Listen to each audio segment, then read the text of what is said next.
नमस्कार साथियों, प्रताप क्लासेस के यूट्यूब प्लेटफॉर्म पर आपका हार्दिक स्वागत है। आज हम प्राध्यापक स्कूल परीक्षा 2015 पेपर फर्स्ट जीके का रिवाइज करेंगे। यानी इसका जो एग्ज़ाम हुआ था वो 2016 में हुआ था, लेकिन हम भर्ती की बात करेंगे तो 2015 की ये भर्ती है। देखिए, हम बात करें तो इसमें भी 75 क्वेश्चन और 150 अंक की। तो आज हम इसका अच्छी तरीके से रिवाइज करेंगे। आपको भी पता चल रहा होगा कि किस टॉपिक से किस प्रकार के प्रश्न पूछे जा रहे हैं और आगामी आपकी जो एग्ज़ाम की रणनीति है वो किस प्रकार आप बना सकते हो।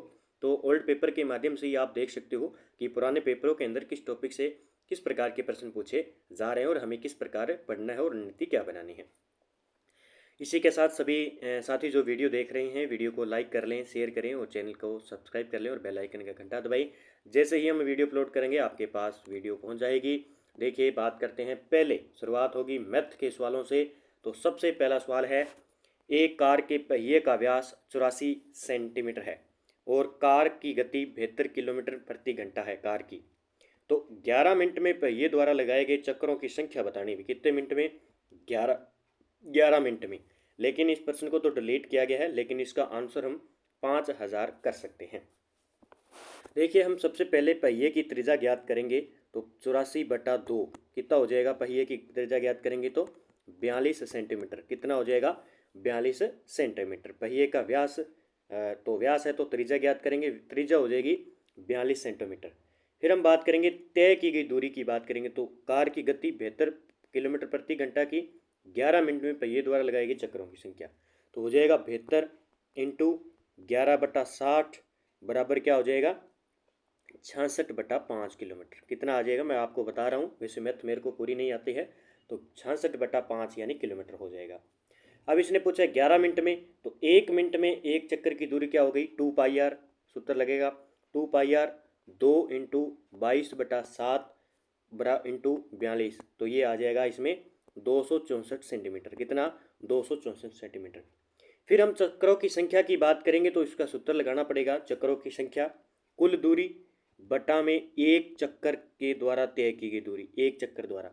तो 66 इंटू 1000 इंटू 100 बटा में 5 इंटू 264 यानी बराबर क्या आ जाएगा? 5000। देखिए, मैथ मेरे को आती नहीं है, लेकिन ये किसी जो हमारे यहाँ पे मैथ के टीचर है उनसे करवाया है, तो मैंने थोड़ा सा आपको बता दिया है, हिंट दे दिया है। अब आपको भाई कर लेना है, ठीक है। तो इसका उत्तर मैं 5000, बाकी आप कर लेना, ठीक है। एक 9 सेंटीमीटर भुजा वाले घनाकार लकड़ी के टुकड़ों को 3 सेंटीमीटर भुजा वाले छोटे घनों में काटा गया है। तो लकड़ी के टुकड़ों का सतह क्षेत्रफल व नए बने हुए घनों के संपूर्ण सतह के क्षेत्रफल का अनुपात कितना होगा? अभी कितना होगा? अनुपात की बात कर रहे हैं। देखिए, सबसे पहले 3 सेमी भुजा वाले छोटे घनों की काटा जाए तो क्या हो जाएगा? 9 × 9 × 9 बटा में 3 × 3 × 3 यानी कितना आ जाएगा? बराबर में 27। क्या आ जाएगा? 27। अब देखिए, इसने कहा कि लकड़ी के टुकड़े का सतह क्षेत्रफल, सतह क्षेत्रफल की बात करेंगे। लकड़ी के टुकड़े का सतह क्षेत्रफल बटा में क्या होगा? नए बने हुए घनों के संपूर्ण सतह के क्षेत्रफल का। तो इसमें ये हो जाएगा 6 इंटू 9 की स्केयर।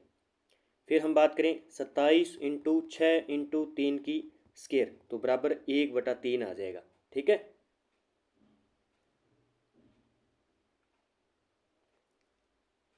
तो कितना उत्तर आ जाएगा?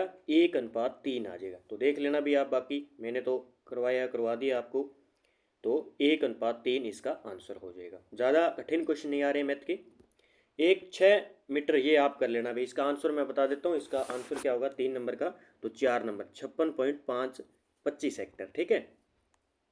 दिए गए चित्रों में एक शहर के 1080 लोगों के खाने की पसंद को दर्शाया गया है। इसमें देखिए किस प्रकार हम करेंगे इसको देखिए, इसमें हम बात करें तो जो लोग पास्ता पसंद करते हैं, क्या है? हम बात करें पास्ता पसंद करते हैं उनका प्रतिशत बताओगे। ये क्या करते हैं कि पास्ता पसंद करते हैं उनका हमें क्या बताना है? प्रतिशत बताना है। तो देखिए, 45 डिग्री बटा में 360 करेंगे और 360 डिग्री करेंगे, इंटू में 100 कर देंगे, तो ये आ जाएगा अपना 12.5%। इतना करना है भी, ठीक है। ये इस प्रकार सवाल कर रहे हैं, थोड़ा मैं आपको हिंट दे रहा हूँ बस। अब आ गए हमारे जीके के। भोगीलाल पांडे किस प्रजामंडल आंदोलन से संबंधित है? भोगीलाल पांडे की बात करें तो ये हो जाएंगे डूंगरपुर प्रजामंडल से। किससे भी? डूंगरपुर प्रजामंडल से संबंधित है भोगीलाल पांडे। और हम बात करें, भोगीलाल पांडे ने 1938 में किसकी स्थापना की? डूंगरपुर सेवा संघ की भी स्थापना की थी। सेवा संघ की स्थापना भोगीलाल पांडे के द्वारा 1938 के अंदर की गई थी।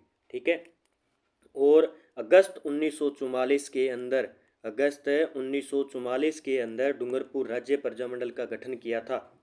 और इस डूंगरपुर प्रजामंडल का प्रथम अधिवेशन पूछा जाए अप्रैल 1946 में, अप्रैल 1946 के अंदर हुआ था। ठीक है, जिसमें हीरालाल शास्त्री थे, मोहनलाल सुखाड़िया व जुगल किशोर चतुर्वेदी ने भी इसके अंदर भाग लिया था। तो भोगीलाल पांडे डूंगरपुर प्रजामंडल से संबंधित, और भोगीलाल पांडे द्वारा डूंगरपुर सेवा संघ की स्थापना 1938 में की गई और अगस्त 1944 में इसका गठन किया गया प्रजामंडल का। और अप्रैल 1946 में इस प्रजामंडल का प्रथम अधिवेशन हुआ जिसमें हीरालाल शास्त्री, मोहनलाल सुखाड़िया व जुगल किशोर चतुर्वेदी ने भी भाग लिया। ठीक है, तो ये थोड़ा सा आपको इतना याद रखना है। अब आपसे पूछा जाए कि डूंगरपुर को जो कब मिलाया गया था राजस्थान एकीकरण के अंदर, तो 25 मार्च 1948 को किस में? राजस्थान संघ के अंदर इस डूंगरपुर को मिलाया गया था। ये थोड़ा सा आपको याद रखना है। अगला देखिए, फिर मैथ का आ गया, ये हम नहीं करेंगे, इसका आंसर मैं आपको बता देता हूँ। 6 नंबर का 4 नंबर 123 आएगा, भी कर लेना आप। फिर 7 नंबर, फिर इसका भी मैं आपको आंसर बता देता हूँ। 2 नंबर 126, 7 का 126 आंसर आएगा। फिर करंट के हैं, ये हमें ज़्यादा ज़रूरत नहीं है। और आगे हम बात करेंगे, ये मैथ का मैं आपको बता देता हूँ 11 नंबर का। इसको डिलीट किया गया अभी। 11 नंबर प्रश्न को क्या किया गया है? डिलीट किया गया है। ठीक है, आगे देखते हैं, अभी देख लेना भी क्यों डिलीट किया गया है। फिर 12 नंबर प्रश्न हमारे लिए इंपॉर्टेंट है कि सारक का सचिवालय कहाँ स्थित है? सारक का सचिवालय कहाँ पर स्थित है? अच्छा प्रश्न है और एग्जाम में पूछा जाता है कि सारक का सचिवालय है वो कहाँ पे है? ये है भी काठमांडू के अंदर। कहाँ पे है? तो सारक की बात करें, सारक का पूरा नाम होता है दक्षिण एशियाई क्षेत्रीय सहयोग संगठन। क्षेत्रीय सहयोग संगठन इसका क्या है? पूरा नाम है, ये याद रखना है। जिसमें 8 देश हैं। कौन कौन से पूछे जा सकते हैं? भारत है, फिर हम बात करें मालदीव, नेपाल और श्रीलंका है। ठीक है, नेपाल, भारत, पाकिस्तान, बांग्लादेश है, भूटान है, मालदीव है, नेपाल है, श्रीलंका और अफगानिस्तान, ये 8 देश हैं। अब आपसे पूछा जाए कि सारक के अंदर जो अफगानिस्तान है वो कब शामिल हुआ, तो अफगानिस्तान आपसे पूछा जाए कि इसके अंदर कब शामिल हुआ, तो ये 2007 के अंदर अफगानिस्तान इसके अंदर क्या हुआ? 8वां देश शामिल हुआ था जब 14वां शिखर सम्मेलन हुआ था सारक का। 14वां शिखर सम्मेलन के तहत अफगानिस्तान 2007 के अंदर इसमें ऐड हुआ था, ये आपको याद रखना है। आगे देखिए, भी आगे बात करते हैं। अगला प्रश्न देखिए, ये हमारे लिए इंपॉर्टेंट हो सकता है। निम्नलिखित में से किस योजना के लिए राजस्थान को national gold award for e governance 2015-16? तो ये भी हमारे लिए इंपॉर्टेंट नहीं है, करंट के है सारे के सारे। ये रहा भी, निम्न में से कौन सी पुस्तक एपीजे अब्दुल कलाम द्वारा नहीं लिखी गई है? एपीजे अब्दुल कलाम द्वारा नहीं लिखी गई है। देखो कितना गजब का प्रश्न है। तो ये कौन सी नहीं लिखी गई है, इसका आंसर की बात करेंगे तो ये हो जाएगा अभी 2 नंबर, रिबूटिंग इंडिया। देखिए हम बात करें turning point, APJ Abdul Kalam की पुस्तक है। विंग्स ऑफ फायर, अग्नि की उड़ान है, और इंडिया 2020 इनकी प्रमुख पुस्तक है। अब एपीजे अब्दुल कलाम है, तो एपीजे अब्दुल कलाम का जन्म हम बात करें तो 15 अक्टूबर 1931 को होता है। 15 अक्टूबर 1931 को एपीजे अब्दुल कलाम का जन्म होता है। कहाँ पे? रामेश्वर के अंदर। ठीक है, और इनकी मृत्यु आपसे पूछी जाए 27 जुलाई 2015 को ये हुई थी, शिलोंग के अंदर इनकी मृत्यु हो गई थी। इन्हें भारत के मिसाइल मैन के नाम से भी जाना जाता है। ठीक है, और ये 2002 से लेकर और 2007 तक क्या रहे? भारत के राष्ट्रपति भी रहे हैं, ये भी याद रखना है एपीजे अब्दुल कलाम। और इन्होंने जो मिसाइल बनाई थी, पहलुओं को शामिल किया गया था, इन्होंने एसएलवी तृतीय पहलुओं को शामिल किया था, यानी बैलिस्टिक मिसाइल अग्नि का निर्माण इन्हें किया था, जिसका लॉन्च किया था उन्होंने 1989 के अंदर इन्हें लॉन्च किया था, इसीलिए इन्हें मिसाइल मैन के नाम से जाना जाता है। तो याद रखना इनकी जो रचना है वो पुस्तक है, एक तो आ जाएगी टर्निंग पॉइंट है, विंग्स ऑफ फायर है, इंडिया 2020 है। ठीक है, तो ये थोड़ा सा आपको याद रखना है। ये कब लिखी गई ये पूछा जा सकता है, तो 1999 के अंदर। आगे देखिए किस मिश्र धातु का उपयोग विद्युत तारों की परस्पर वेल्डिंग के लिए किया जाता है? विद्युत तारों की वेल्डिंग के लिए किया जाता है। देखो ये एक पक्का प्रश्न आता ही है, कोई भी हो, मिश्र धातु है, धातु है, धातु से एक प्रश्न पक्का आएगा। तो वैसे तो ये डिलीट किया गया है, लेकिन इसका आंसर सीसा व टीन हो जाएगा, सीसा व टीन हो जाएगा। ठीक है, तो विद्युत तारों की जो परस्पर वेल्डिंग के लिए सीसा टीन को मिश्र रूप से मिलाया जाता है, तो सीसा और टीन इसका आंसर हो जाएगा। साबुन के उत्पादन में सह उत्पादक है, साबुन के उत्पादन में सह उत्पादक कौन सा है? वसा अम्ल है, सोडियम हाइड्रोक्साइड है, सोडियम लवण है, या गिल्सरोल है? तो इसमें देखिए कौन सा हो जाएगा, इसके आंसर की बात करेंगे तो गिल्सरोल हो जाएगा। क्या हो जाएगा? गिल्सरोल। सह उत्पादक कौन सा होगा साबुन के उत्पादन में? गिल्सरोल। ठीक है, और इस गिल्सरोल का उपयोग किसके लिए उपयोग किया जाता है आपसे पूछा जाए तो एक तो पारदर्शक साबुन, पारदर्शक साबुन, ठीक है, एक जूतों की पॉलिश के लिए, जूतों की पॉलिश, ठीक है, जूतों की पॉलिश, छापे की शाही, छापे की शाही के अंदर इस गिल्सरोल का उपयोग किया जाता है। श्रृंगार की सामग्री जितनी भी बनती है उसके अंदर इस ग्लिसरॉल का प्रयोग किया जाता है। ये हमारे लिए इंपॉर्टेंट नहीं है, नए आ चुके हैं, वो आप देख लेना। जीन अभियांत्रिकी संबंधित है, जीन अभियांत्रिक किससे संबंधित है? 18 नंबर की बात करेंगे, ये डिलीट किया गया है प्रश्न, लेकिन इसके आंसर की हम बात करेंगे तो जीन अभियांत्रिकी की हम बात करेंगे तो इसका आंसर हम बात करेंगे न्यूक्लिक अम्लों के परिवर्तनों से। किससे? न्यूक्लिक अम्लों के परिवर्तनों से जीन अभियांत्रिक का संबंध है। ठीक है, तो ये भी साइंस के है, थोड़ा देख लेना, इस प्रकार के प्रश्न पूछे जाते हैं। एक मोर सांप खाता है जो पादपों पर पनप रहे कीटों का भक्षण करता है, मोर है। अब देखो ये सारे एनसीईआरटी के क्वेश्चन है सारे के सारे, तो इसमें हो जाएगा खाद्य स्तूप का शीर्ष है एक, क्या है? खाद्य स्तूप का शीर्षक है। ठीक है,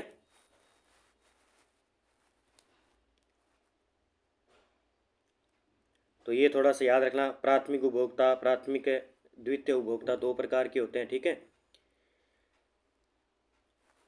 आगे देखिए, भी आगे बात करते हैं 20 नंबर प्रश्न की। और क्लास, तो अगले प्रश्न की हम बात करेंगे। अगला प्रश्न है कि प्रकाश का वेग अधिकतम होता है किस में होता है? पानी में, वायु में, या निर्वात में, या कांच में? तो सबसे पहले हम बात करेंगे प्रकाश का वेग जो अधिकतम होता है वो होता है भी इसके अंदर, अपने निर्वात के अंदर। किसके अंदर? निर्वात के अंदर होता है। अगला देखिए भी साइंस का क्वेश्चन है, DDT के व्यावसायिक उत्पादन में कच्चे माल उपयोग किए जाते हैं। DDT के व्यावसायिक उत्पादन में कच्चे माल का उपयोग किया जाता है। ये प्रश्न देखो किस प्रकार का पूछा गया है, तो इसके आंसर की हम बात करेंगे। ये क्लोरोबेंजीन व क्लोरल, क्लोरोबेंजीन व क्लोरल के जो है उपयोग किए जाते हैं माल के। ठीक है, आगे प्रश्न की बात करते हुए देखिए, बिट्टी पादप में बिट्टी का मतलब क्या है? बिट्टी पादप के अंदर बिट्टी का मतलब है बेसिलस थ्यूरिरेंजियंस। क्या है? बेसिलस थ्यूरिजियंसिन, ये इसका क्या है? फुल फॉर्म है भी। ठीक है, देखो किस प्रकार के साइंस के क्वेश्चन पूछे जा रहे हैं। फिर आ गया भी हमारा हिंदी का, प्रेरणास्पद शब्द का संधि विच्छेद होगा। प्रेरणास्पद जो है शब्द है, प्रेरणास्पद, इसका संधि विच्छेद क्या होगा? तो इसका संधि विच्छेद होगा प्रेरणा प्लस आस्पद। क्या होगा? प्रेरणा प्लस आस्पद। और इस प्रेरणास्पद के अंदर कौन सी संधि है? दीर्घ संधि है भी। कौन सी संधि हो जाएगी? दीर्घ संधि है, ये भी आपको याद रखना है। अगला, मोक्ष की इच्छा रखने वाला वाक्यांश के लिए सार्थक है। एक प्रश्न वाक्यांश के लिए एक शब्द पक्का प्रश्न आएगा, सारे के सारे रट लेना। जो इंपॉर्टेंट है ये बार बार मुमुक्षु, जिगीषु, बुभुक्षु, अल्पवयी, अपवयी, ये पूछे जा रहे। मोक्ष की इच्छा रखने वाला वाक्यांश के लिए अर्थ होगा, तो मोक्ष की इच्छा रखने वाला होता है मुमुक्षु। क्या होता है? मुमुक्षु मोक्ष की इच्छा रखने वाला है, तो इसका आंसर बी हो जाएगा। मोक्ष की इच्छा रखने वाला वाक्यांश के लिए सार्थक होगा मुमुक्षु। ठीक है, और भोजन की इच्छा रखने वाला क्या हो जाएगा? भोजन की इच्छा रखने वाला हो जाएगा बुभुक्षु। इसका क्या हो जाएगा? भोजन की इच्छा रखने वाला, भोजन की इच्छा रखने वाला, ये हो जाएगा बुभुक्षु। ठीक है, ये आपको याद रखना है। एक है जिगीषु, ये होता है जीतने या दमन की इच्छा रखने वाला, यानी जीतने की इच्छा रखने वाला, जीतने की इच्छा रखने वाला। तो आपको भी जीतना है तो जिगीषु बनना है। ठीक है, तो ये आपको थोड़ा सा याद रखना है। फिर होता है मुमूर्षु, ये क्या होता है, जो मरने की इच्छा रखता है, मरने की इच्छा रखता है। तो ये मैंने सारे बता दिए और बार बार यहीं से प्रश्न आता है। अगले देखिए, अगले प्रश्न की हम बात करते हैं। निश्चितता मूल शब्द में जुड़े उपसर्ग प्रत्यय सही है इनमें से, निश्चितता मूल शब्द में जुड़े उपसर्ग प्रत्यय सही है इनमें से। तो इसका आंसर हो जाएगा, हम बात करें तो नी, ठीक है, और प्लस चित्त प्लस ता, ये हो जाएंगे सारे के सारे।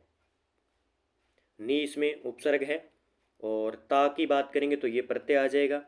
ठीक है, और चित्त मेन शब्द।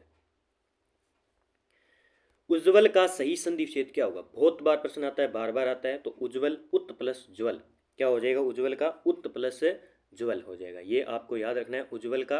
और इसमें व्यंजन संधि, एक तो ये याद रखना है कि इसमें संधि कौन सी है, व्यंजन संधि है, और जिसका विच्छेद होता है उत्त प्लस ज्वल, यानी उत्त के नीचे हलंत आएगा तय के नीचे। तो ये आपको याद रखना है।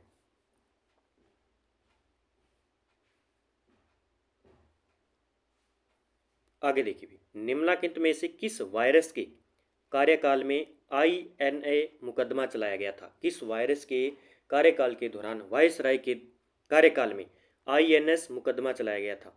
ये वायरस नहीं है, वायसराय है, भी थोड़ा मिस्टेक हो जाता है अभी कई बार पढ़ने में।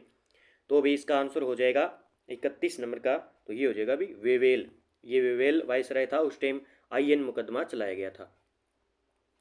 निम्नलिखित में से कांग्रेस के किस अधिवेशन की अध्यक्षता सुभाष चंद्र बोस ने की थी, सुभाष चंद्र बोस ने की थी। एक प्रश्न पक्का आएगा, नेता अच्छे तरीके से पढ़ लेना।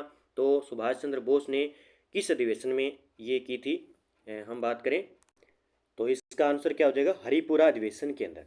तो कांग्रेस के किस अधिवेशन की अध्यक्षता में सुभाष चंद्र बोस ने जो अध्यक्षता की थी, वो हरिपुरा अधिवेशन गुजरात के अंदर हुआ था, हरिपुरा अधिवेशन। और हम बात करें ये 1938 के अंदर हुआ था, ये भी याद रखना है। अखिल भारतीय कांग्रेस की हरिपुरा अध्यक्ष बने थे 1938 के अंदर। ठीक है, तो ये याद रखना है आपको। और नेताजी सुभाष चंद्र बोस का जन्म 23 जनवरी 1897 को इनका जन्म होता है, एक तो ये याद रखना है। किस शहर में, उड़ीसा के अंदर, उड़ीसा के अंदर इनका जन्म होता है। और इनके पिता की बात करें तो जानकी नाथ बोस थे, और माँ थी प्रभावती देवी, ये भी पूछा जा सकता है। और 1939 के कांग्रेस के त्रिपुरी अधिवेशन में गांधी जी के विरोध के बावजूद भी वे पुनः कांग्रेस अध्यक्ष बने, लेकिन बाद में कांग्रेसी नेताओं के विरोध के कारण अध्यक्ष पद से त्यागपत्र देकर 1 मई 1939 को उन्होंने फॉरवर्ड ब्लॉक की स्थापना कर सशस्त्र संघर्ष द्वारा स्वतंत्रता प्राप्त करने का भी इन्होंने निश्चय लिया था। आगे देखिए भी, अच्छा प्रश्न है। निम्नलिखित में से कौन सा कथन भारत छोड़ो आंदोलन के विषय में असत्य है, भारत छोड़ो आंदोलन के विषय में असत्य कथन है। तो हो जाएगा, जेल में रहते हुए गांधी जी ने इस आंदोलन का नेतृत्व किया था। तो देखिए इसमें जो कहानी है वो क्या है, या सत्य असत्य पर है, तो असत्य ये हो जाएगा। तो यह क्रिप्स इंडिया मिशन की असफलता के बाद प्रारंभ किया गया था, क्या यह बिल्कुल सही है। ठीक है, और अनेक जिलों में स्वतंत्र सरकारों की घोषणा की गई, बिल्कुल सही है। और कांग्रेस के समाजवादी दल के सदस्यों ने भूमिगत प्रतिरोध जारी रखा, ये भी बिल्कुल सही है। तो असत्य कथन होगा 3 नंबर, इसमें असत्य कथन हो जाएगा। अब इसमें भारत छोड़ो आंदोलन की जो शुरुआत है वो प्रारंभ कब हुआ था, ये 1942 के अंदर। डेट पूछे तो 9 अगस्त 1942 को ये भारत छोड़ो आंदोलन प्रारंभ हुआ था, ये आपको याद रखना है एक। ठीक है, आगे देखिए अगला प्रश्न, बारदौली सत्याग्रह किए जाने का कारण था, बारदौली सत्याग्रह किए जाने का कारण था बढ़ी हुई लगान दरों का विरोध। क्या है, बढ़ी हुई लगान दरों का विरोध, बारदौली सत्याग्रह चलाया गया था। ठीक है, आगे देखिए भी, असहयोग आंदोलन के विषय में निम्नलिखित में से कौन सा कथन असत्य है। ठीक है, तो कौन सा कथन असत्य हो जाएगा इसमें, इस आंदोलन को वापस ले लिए जाने के कारण कांग्रेस का विभाजन हो गया था। यानी इस आंदोलन को जो वापस लिया गया तब कांग्रेस का क्या हो गया, विभाजन हो गया था। ये आपको याद रखना है, ठीक है। इसके बारे में आपको अच्छे तरीके से पढ़ना चाहिए। जो भी असहयोग आंदोलन है और भारत छोड़ो आंदोलन है, बारदोली सत्याग्रह आंदोलन है, इनके बारे में अच्छे तरीके से थोड़ी थोड़ी जानकारी हमें प्राप्त करनी है, ठीक है। आगे देखिए भी इसमें एक प्रश्न है कि चोरा चोरी कांड ये कब हुआ था। चोरा चोरी कांड ये 5 फरवरी 1922 को, छोटा प्रश्न भी पूछा जा सकता है। 5 फरवरी 1922 को चोरा चोरी की घटना होती है गोरखपुर उत्तर प्रदेश के अंदर, ठीक है। ये भी आपको याद रखना है। और एक प्रश्न बनता है कि असहयोग आंदोलन को समाप्त कब किया गया। असहयोग आंदोलन का समाप्ति हम बात करें तो समाप्ति की बात करेंगे ये 12 फरवरी 1922, यानी ये चोरा चोरों की घटना हुई। इसी घटना के तहत बाद में इस असहयोग आंदोलन को समाप्त कर दिया गया था, ठीक है। तो गांधी जी ने क्या किया, इस घटना के बाद में हिंसक घटना हुई, इसके बाद में गांधी जी ने कहा भी अब इसको समाप्त कर देते हैं, ठीक है। आगे भी निम्नलिखित में से कौन सा युग्म सुमेलित नहीं है। हरिदास, नानक, सूरदास और पीपा, इनके बताने हैं कि किस धारा से थे ये, निर्गुण धारा से थे या सगुण धारा से। तो इसमें हमें बताना है कि सुमेलित नहीं है, इनमें से एक सुमेलित नहीं है, वो है ये हम बात करें संत पीपा। संत पीपा की बात करेंगे, ये सगुण भक्ति से नहीं थे, ठीक है। ये आपको याद रखना है। 36 नंबर का 4 नंबर हो जाएगा।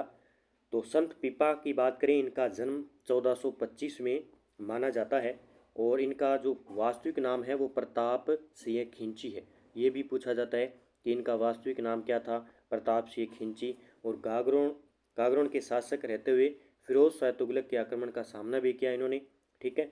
और ये शिष्य किसके थे, रामानंद के, ये पूछा जाता है भी, रामानंद के ये शिष्य थे, ये पूछा जाए। फिर इसके बाद इनकी छतरी बनी हुई है गागरोन के अंदर। संत पीपा की छतरी आपसे पूछी जाए तो गागरोन दुर्ग के अंदर बनी हुई है। गागरोन दुर्ग कहाँ पे है, झालावाड़ के अंदर। ये चीज़ें थोड़ी सी याद रखनी है। फिर ये रीजनिंग का है, इसका आंसर बता देता हूँ, पुत्र होगा भी आगे। फिर इंग्लिश के इसके आंसर बताऊँ तो चलो बता देते हैं, इसका आंसर 1 होगा। ये रीजनिंग का है, इंग्लिश का नहीं है, रीजनिंग का है। 39 नंबर देखिए, 1 नंबर आंसर हो जाएगा, 35 होगा, ठीक है। आगे देखिए भी अगला प्रश्न आ गया हमारा, निम्नलिखित में से कौन सा कथन मुगल कालीन शिक्षा के विषय में असत्य है। किसके बारे में कर रहा है ये, मुगल आपके टॉपिक है, एक मुगल और गुप्त 2 टॉपिक है, ठीक है। तो मुगल कालीन शिक्षा के विषय में असत्य कथन कौन सा होगा इनमें से, तो इसमें होगा स्त्री शिक्षा हेतु अलग विद्यालय स्थापित थे। ये देखो असत्य होगा। अब इसमें क्या है कि स्त्री शिक्षा हेतु अलग से विद्यालय स्थापित नहीं थे। इन्होंने कहा विस्थापित है, बिल्कुल नहीं थे, ये इसका आंसर होना था। स्त्री शिक्षा को पूर्णतः नज़रअंदाज नहीं किया जाता था, ये सही है। मुस्लिम बालिकाओं आरंभिक वर्षों में कुरान की शिक्षा लड़की के साथ प्राप्त करती थी। धनाढ़ वर्ग अपनी बच्चियों की शिक्षा हेतु शिक्षक नियुक्त कर सकते थे। अब आपसे पूछा क्या जाएगा कि मुगल काल के अंदर प्रमुख शिक्षा के क्षेत्र कौन कौन से थे। देखिए मुगल काल के अंदर हम बात करें मुगल कानी, एक देखिए मुल्तान। आपसे पूछा क्या जाएगा कि निम्न में से मुगल काल के अंदर शिक्षा का केंद्र नहीं था, दिल्ली था भी, ठीक है। ये क्या था, दिल्ली था। तो ये थोड़ा सा याद रखना है, मुल्तान है, दिल्ली है और लखनऊ भी एक था, आगरा भी था और जौनपुर और लाहौर है। ये प्रमुख है मुगल काल में, प्रमुख जो थी शिक्षा के प्रमुख केंद्र थे, ये आपसे पूछा जा सकता है, ठीक है। तो ये थोड़ा सा जो है एग्जाम में प्रश्न पूछा जा सकता है। आगे बात करते हैं, अगला प्रश्न देखिए। तो ये हमारा हो गया और उसके बाद में हम बात करेंगे, ये छोड़ेंगे हम, इसको करेंगे। ये भी हो गया हमारा, ये करंट का है, इसको नहीं पढ़ेंगे। अब थोड़ा सा इसको पढ़ ही लेते हैं। योजना है तो संसद आदर्श ग्राम योजना की विशेषता क्या है भाई, संसद आदर्श ग्राम योजना की विशेषता क्या है। 43 नंबर प्रश्न का उत्तर देख लेते हैं हम। देखिए संसद ग्राम योजना की हम बात करें तो शुभारंभ इसका 11 अक्टूबर 2014 को, यहाँ पे 11 अक्टूबर 2014 को हुआ था, ठीक है। तो इसका सत्य वगैरह है, ये गलत हो जाएगा एक तो। फिर जन भागीदारी पर संकेंद्रण है, क्या ये बिल्कुल सही है, जन भागीदारी पर संकेंद्रण है, ये गलत हो जाएगा, ठीक है। और इसका उद्देश्य मार्च 2019 तक संसद सदस्यों द्वारा चयनित 5 आदर्श गांवों का विकास करना है। यह एक आधारभूत सुविधा केंद्रित योजना है। और हम बात करें इसका उद्देश्य गांव का समग्र विकास तो इसमें देखिए कूट की हम बात करेंगे 43 नंबर प्रश्न की, तो 2 नंबर इसका आंसर हो जाएगा। 2 और हम बात करें 5 सही होंगे इसमें, 2 और 5, यानी एक तो इसका उद्देश्य क्या होगा, संसद आदर्श ग्राम योजना का, एक तो गाँव का विकास करना, ठीक है। दूसरा एक है इसका आंसर है अपने 2 नंबर, इसका उद्देश्य मार्च 2019 तक संसद सदस्यों द्वारा चयनित 5 आदर्श गांवों का विकास करना, और इसकी स्थापना 11 अक्टूबर 2024 का 2014 कर लेना भी, ठीक है। आगे देखिए, भी आगे बात करते हैं। ये भी करंट का है, हमारे काम का नहीं है, ये मैथ का आ गया, ये काम का है भी हमारा, इसको बात करते हैं। भारतीय संविधान का कौन सा अनुच्छेद राष्ट्रपति से संबंधित प्रधानमंत्री के कुछ कर्तव्यों को निर्दिष्ट करता है? कौन सा करता है इसमें देखिए भी, तो इसका आंसर क्या होगा 46 नंबर प्रश्न का 3 नंबर, अनुच्छेद 78 होगा। इसने कहा कि राष्ट्रपति से संबंधित प्रधानमंत्री के कुछ कर्तव्यों को निर्दिष्ट करता है, अनुच्छेद 78 करता है, ठीक है। याद रख लेना है, एक तो प्रधानमंत्री समय समय पर राष्ट्रपति को शासन की गतिविधियों के बारे में अवगत करवाएगा, लेकिन अभी जो 42वां संविधान संशोधन हुआ था 1976 के तहत, इसमें कुछ बदलाव करके राष्ट्रपति को प्रधानमंत्री की सलाह के अनुसार कार्य करने के लिए बाध्य कर दिया गया, एक तो ये याद रखना है, ठीक है। और प्रधानमंत्री का कर्तव्य होगा कि राष्ट्रपति को संघ सरकार के विधान विषयक व प्रशासन संबंधी कार्यकलापों संबंधी निर्णयों की जानकारी राष्ट्रपति को देगा प्रधानमंत्री। अब पूछा क्या जाता है, एक प्रश्न पूछा जाता है कि जो प्रधानमंत्री है ये किस किस आयोग का अध्यक्ष होता है। देखिए, नीति आयोग का एक आपको पता है, सबसे पहले नीति आयोग का अध्यक्ष होता है, अंतर्राज्यीय परिषद का अध्यक्ष होता है, राष्ट्रीय एकता परिषद का अध्यक्ष होता है, राष्ट्रीय विकास परिषद का भी अध्यक्ष होता है, सत्ताधारी दल का नेता होता है, राष्ट्रीय सुरक्षा समिति का भी अध्यक्ष होता है। ये सारे इसके अध्यक्ष प्रधानमंत्री होते हैं। आगे देखिए, नीति आयोग के बारे में देखिए भी, नीति आयोग क्या है। नीति आयोग के बारे में देखिए तो ये कार्यकारी आदेश द्वारा गठित एक संस्था है, कार्यकारी आदेश द्वारा गठित एक संस्था है। 47 नंबर का 3 नंबर आंसर हो जाएगा, ठीक है, याद कर लेना भी। संसदीय शासन प्रणाली की विशेषता क्या नहीं है। संसदीय शासन प्रणाली की बात करें तो इसका आंसर, वैसे ये प्रश्न डिलीट किया गया है, प्रश्न को क्या किया गया है, डिलीट किया गया है, तो ये थोड़ा सा याद रखना, आपको देख लेना आप। आगे देखिए भी किस प्रकार के थोड़े बड़े बड़े प्रश्न हैं। प्रशासनिक तटस्थता का अभिप्राय क्या है। प्रशासनिक तटस्थता का अभिप्राय क्या है, तो इसमें आंसर क्या होगा, तो इसमें देखिए आंसर की बात करेंगे, प्रशासकों द्वारा किसी भी राजनीतिक दल के साथ संबंध नहीं रखना, ये एक तो अभिप्राय। फिर दूसरा अभिप्राय की हम बात करें, इसमें प्रशासकों द्वारा राजनीतिक मामलों पर राजनीतिक रूप से अपने विचार व्यक्त नहीं करना।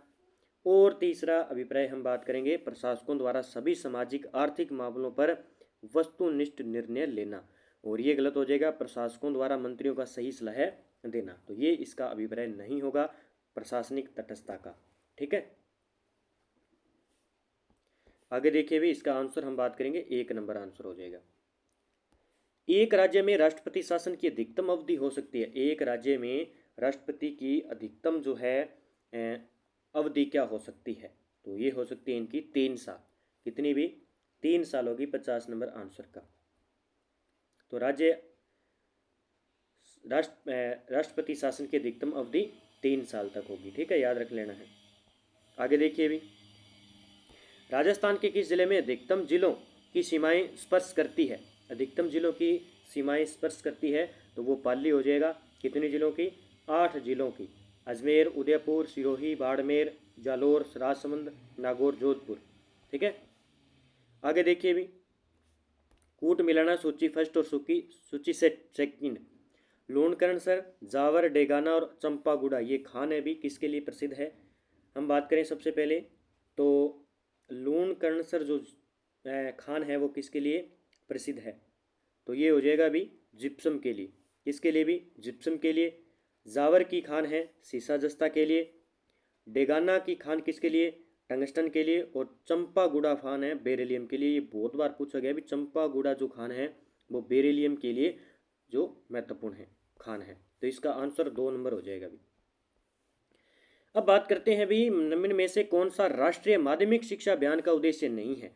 राष्ट्रीय माध्यमिक शिक्षा अभियान का उद्देश्य नहीं है, तो उच्च माध्यमिक स्तर की शिक्षा की पहुंच सन 2017 तक, ठीक है।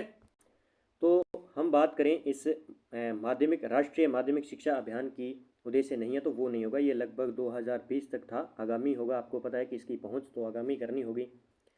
फिर देखिए, वर्ष 2009 के अंदर एक 11वीं पंचवर्षीय योजना के माध्यम से एक अभियान चलाया गया, रमसा, याद कर लेना, रमसा अभियान चलाया गया, जिसके तहत इसका उद्देश्य क्या था रमसा का। इसमें एक तो लैंगिक समानता पैदा करते हुए, ठीक है, गांव गांव में प्रत्येक जो भी किशोर किशोरियां हैं वहाँ पे माध्यमिक शिक्षा पहुँच करना, ठीक है। तो ये थोड़ा सा इसका उद्देश्य है। निम्न में से किसे विद्यालय आयोजन में सम्मिलित किया जाता है? विद्यालय आयोजन में सम्मिलित किया जाता है, किन किन को सम्मिलित किया जाता है? भी ये भी प्रश्न डिलीट है, तो डिलीट है। 54 नंबर प्रश्न क्या है? डिलीट है। इसका आंसर देखेंगे भी बाद में कोई होगा तो। राजस्थान में निम्न में से कौन सा जिला फेल्सपार का अधिकतम उत्पादन करता है? फेल्सपार का अधिकतम उत्पादन करता है, ये करता है भी अजमेर, याद कर लेना।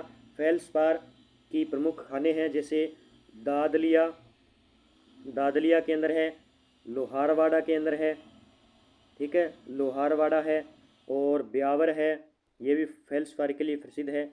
और सर्वाधिक अजमेर के अंदर है, जैसे अलवर में भी है, भीलवाड़ा में भी है, और पाली के आसपास का क्षेत्र ये फेल्सपार के लिए प्रसिद्ध है। और ये फेल्सपार अधात्विक खनिज के अंदर आएगा, एक तो ये याद रखना है। और इसका उपयोग किसके लिए? कांच बनाने वाले उद्योगों के लिए किया जाता है, ठीक है। आगे देखिए, निम्न में से कौन सा कथन विद्यालय प्रबंधन समिति के बारे में सत्य नहीं है? विद्यालय प्रबंधन समिति के बारे में सत्य नहीं है। देखिए, इसमें विद्यालय के पड़ोस में लोगों को बालकों के अधिकारों के विषय में सरल तरीके से बताना बिल्कुल सही है। नामांकन व उपस्थिति को सुनिश्चित करना बिल्कुल सही है। विद्यालय में मध्याह्न भोजन योजना प्रबंधन, ये भी सही है। अध्यापक प्रशिक्षण की योजना तैयार करना, तो इसमें 56 नंबर की हम बात करेंगे, इसका आंसर हो जाएगा डी, ये इसमें नहीं शामिल होगा। अब देखिए, 1 अप्रैल 2008 से कस्तूरबा गांधी बालिका विद्यालयों की स्थापना के लिए योग्य पात्र शैक्षणिक खंड है। देखिए, अब तक याद रखना है कि 1 अप्रैल 2008 से कस्तूरबा गांधी बालिका विद्यालय की स्थापना की गई थी। अब इसमें यह बताना है कि कौन सा योग्य व पात्र शैक्षणिक खंड कौन सा है, तो ये भी प्रश्न डिलीट किया गया था, ठीक है। इसमें तो ये भी थोड़ा देख लेना, आप पढ़ लेना अच्छी तरीके से इसको। शिक्षा का अधिकार अधिनियम 2009 में अध्यापकों के लिए न्यूनतम कार्य घंटे प्रति सप्ताह वर्णित है। ये देखो, एक प्रश्न पक्का आएगा आज से घंटे से संबंधित, तो इसका हो जाएगा 45 शिक्षक शिक्षण और तैयारी के घंटे, ठीक है। तो ये याद रखना है आपको। निम्न में से कौन सी व्यू रचना विद्यालय विकेंद्रीकरण योजना की इकाई के विचार के साथ मेल नहीं खाती है? कौन सी मेल इसमें नहीं खाती है? तो ये भी प्रश्न डिलीट किया गया है। भी 59 नंबर प्रश्न की बात करें, ठीक है। तो विकेंद्रीकरण एक ऐसी योजना जिसमें विद्यालय का प्रधानाचार्य के द्वारा अपने कार्यों का हस्तांतरण अपने अधीनस्थ कर्मचारियों को करता है, ठीक है। तो ये थोड़ा भी गलत है। ये शिक्षा का अधिकार अधिनियम 2009 के मान व मानकों के अनुसार प्राथमिक स्तर कक्षा 1 से 5 तक के 200 छात्रों के लिए शिक्षकों की संख्या कितनी होगी? यानी 1 से 5 तक है और उसमें 200 छात्र हैं, तो उसमें कितना मास्टर चाहिएगा? कहना कितना मास्टर चाहिएगा? तो अभी कितना मास्टर चाहिएगा? 3, यानी 6 मास्टर चाहिएगा। 3 नंबर आंसर। कितना मास्टर चाहिएगा? 6। देखो, मैं थोड़ा और बता दूं थाने, 60 बालकों पर चाहिए 2 शिक्षक, ठीक है। 60, अगर 1 से 5वीं तक 60 बच्चे हैं तो 2 मास्टर। फिर 61 से 90 तक 3 मास्टर। फिर 90 से 120 बच्चे हैं तो उसमें 4 मास्टर चाहिए। फिर 120 से लेकर 200 बच्चे हैं तो उसमें चाहिए हमें 5। और 150 बालकों के ऊपर है तो 5 अध्यापक प्लस 1 प्रधानाचार्य होगा। और 200 बालकों से ऊपर है तो उसमें छात्र शिक्षक अनुपात प्रधानाध्यापक को जोड़कर 40 से अधिक नहीं हो सकते। शिक्षा का अधिकार अधिनियम 2009 की धारा 29(1) के तहत राज्य की घोषित शैक्षिक प्राधिकारी संस्था है, तो वो हो जाएगी इसमें राष्ट्रीय माध्यमिक शिक्षा अभियान, ठीक है। फिर SIQE का पूरा नाम, एक प्रश्न पक्का आता है इसका, SIQE, ये प्रश्न आएगा और इसकी फुल फॉर्म पूछा जाएगा, कोई भी पूछा जा सकता है। तो state initiative for quality education इसकी फुल फॉर्म हो जाएगी। IASE CTE व सभी जिलों की डाइट्स को शैक्षिक मार्गदर्शन व संबल प्रदान करने हेतु राज्य की नोडल एजेंसी कौन सी है? तो नोडल एजेंसी है ये है SIERT, ये भी इसकी नोडल एजेंसी है। शाला प्रबंधन समिति की मासिक बैठक होती है भी, शाला प्रबंधन की जो बैठक है वो मासिक होती है, अमावस्या को, ठीक है, अमावस्या को होती है भी। फिर देखिए भी, एनसीएफ 2005 के मार्गदर्शक सिद्धांतों में कौन सा कथन अधिक उपयुक्त है, इनमें से कौन सा कथन अधिक उपयुक्त माना जाएगा? तो ये प्रश्न डिलीट किया गया अभी इसके अंदर, ठीक है। बाकी हम सभी वाक्य बिल्कुल सही हैं। ज्ञान को विद्यालय के बाहरी जीवन से जोड़ना, सुनिश्चित करना कि सीखना रटन प्रणाली से मुक्त हो, परीक्षा को अधिक लचीला बनाना और कक्षा की गतिविधियों से जुड़ा रहना, ठीक है। तो ये जो ये जो कथन है ये एनसीएफ 2005 के प्रोफेसर यशपाल समिति के द्वारा तैयार किए गए थे, जिसमें प्रत्येक बालिक बालिकाओं को एक मंच पर लाते हुए समान रूप से उनकी शिक्षा व्यवस्था, विद्यालय परिसर में संपूर्ण अधिगम आवश्यकता की पूर्ति, रटन के स्थान पर समझने पर जोर, प्राथमिक स्तर पर त्रिभाषा सूत्र, परीक्षा को लचीला बनाते हुए इसे मूल्यांकन के रूप में विकसित किया जाना चाहिए। आगे, सतत शिक्षा व साक्षरता विभाग के तहत साक्षर भारत कार्यक्रम में निम्न में से कौन से आयाम और शामिल किए गए हैं? तो ये भी प्रश्न गलत किया गया है अभी, 66 नंबर को भी डिलीट किया गया प्रश्न को भी, ठीक है। तो याद रखना, एक तो भारत साक्षर कार्यक्रम की हम बात कर लेते हैं।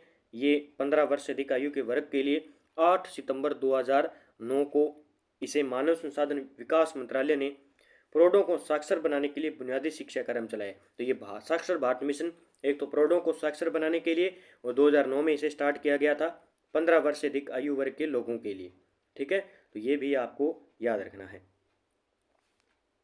आगे देखिए भी, भारत स्काउट एंड गाइड संस्था की गत 23वीं वर्ल्ड जम्बूरी, ये भाई करंट का प्रश्न है। फिर देखिए, राज्य सरकार द्वारा चलाए जा रहे अंग्रेजी माध्यम विद्यालयों को केंद्रीय माध्यमिक शिक्षा बोर्ड की मान्यता प्राप्त उत्कृष्ट केंद्र रूप में स्थापित किए गए, ये भी करंट का है भी। फिर ये देखो भी, स्वामी दयानंद सरस्वती के सुप्रसिद्ध ग्रंथ सत्यार्थ प्रकाश का प्रकाशन कहाँ पे हुआ था?